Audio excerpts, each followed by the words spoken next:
গেছে। হ্যাঁ ধর ধর। কি এটা?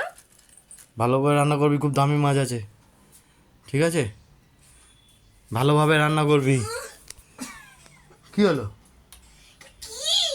ওটা মাছ আছে তো, খুব দামি মাছ ওটা। এইটা দামি মাছ? হ্যাঁ, কেন? হ্যাঁ, যে কোনো দামি জিনিসের গন্ধ বেশি হয়। খাসির মাংস বলো না, এখানে রান্না করলে ওপাড়ার লোক জানতে পারে খাসির মাংস রান্না হচ্ছে। ইলিশ মাছ, ইলিশ মাছ এপারে রান্না করলে ওপাড়ার লোক জানতে পারে যে সালাদের বাড়ি ইলিশ মাছ হচ্ছে, ইলিশ মাছ ভাজা হলে। তাহলে দামি জিনিসের গন্ধ একটু বেশিই থাকে। একটু ভালোভাবে, দামি মাছ, হ্যাঁ একটু ভালোভাবে রান্না করবে, ঠিক আছে? এইটাকে ভালো করে রান্না করবো তো আবার কি করে রান্না করলে? পুরো পাড়া কেন, পুরো গোষ্ঠী কেন, পুরো 14 গোষ্ঠী সবাই জানতে পারবে। তারপর রান্না করে দিলে না চেটে চেটে খাবে হাত পা, ঠিক আছে? ভালোভাবে রান্না করবি ওটা। ঠিক আছে, তুমি বাঁশখাপড়ি যে বাজারগুলো আছে সেগুলো নিয়ে আসো, তারপরে তোমার পচা দামি কি করবো? রান্না করবো। মাছখাবারি বাজার? হ্যাঁ। মাছের মধ্যেখানে মাছখাবারি বাজার?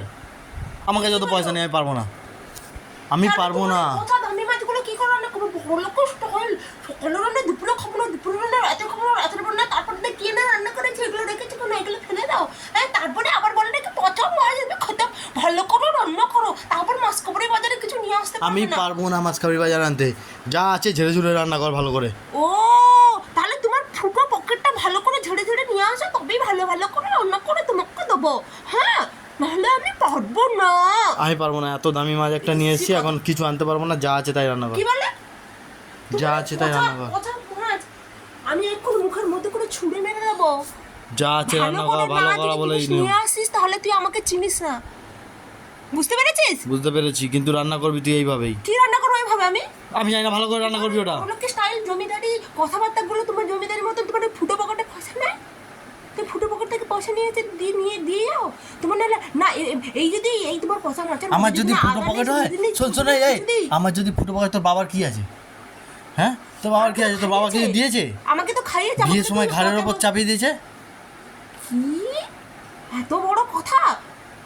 আমি যে এতদিন ধরে যে তোমার এই যে বাসন মাজছি, ঘর পরিষ্কার করছি, রান্না করছি, তোমাকে খেতে দিচ্ছি, তোমার এই ক টাকা? শোনো, তুমি যে বাসন মাজছো রান্না করছো, ক টাকা লাগে গো? প্রত্যেক মাসে মাসে 5,000 টাকা করে লাগে। 5,000 টাকা করে লাগে, যেমন সেরকম কচি কচি মালগুলো সকাল বিকেল করে এসে মুখ দেখিয়ে যায় তার বেলায়, আর সেই তো আমাকে একটা মালকেই দেখতে হচ্ছে। তাহলে তুমি তাহলে সে 5,000 টাকা দিয়ে রাখো।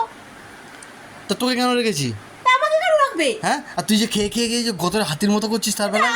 আমার গোতর, আমি হাতির মতো করবো না, ছাগলের মতন করবো না, ছুঁজোর মতন করবো। সকালবেলা যদি একটা কাজে লোককে নিয়ে আসি রান্না করার জন্য, ঠিক আছে, কচি থেকে একটা রাখবো, এসে বেশ সকালবেলা ঘুম থেকে উঠে কচি মাল একটা মুখ দেখবো। তুমি সব কিছু দাবিয়ে দেবে, সব কিছু করে দেবে তোমার। আবার একটাকে ঘর মোছা ফজমোছার জন্য রাখবো, সেটাও একটা। তো এই একটাই মালকে দেখে দেখে বিরক্ত হয়ে যাচ্ছি। বিরক্ত হয়ে যাচ্ছ না? হ্যাঁ, তাই না? তুমি কোনোদিন ঝালটা রেখেছো? দেখোনি? দেখেছি। তাহলে সেটার কথা মনে করবে, ঠিক আছে? আর এই ধরো, হাতটা ধরো। আমি ধরবো না ওরা, হাতটা ধরো। আমি হাত ধুতে যাচ্ছি। এই পচা মাছটাকে তুমি নিয়ে যাও। আমি পারবো না, আমি পারবো না, ওটাকে রান্না কর ভালো করে, ভালো করে বলে ওই দিলাম। পচা মাছকে কিছু না দিয়ে রান্না করলে আর সেটাকে খাওয়া যাবে না। কেলানি একটা তলায় পড়বে, আর কিছু খাওয়া যাবে না। ওই পচা মাছ তুমি তোমার পচা, তুমি তো পেটে ঢুকে নিয়ে চলে যাও। বেশি কথা বলি না, ওটা রান্না কর বলে দিলাম।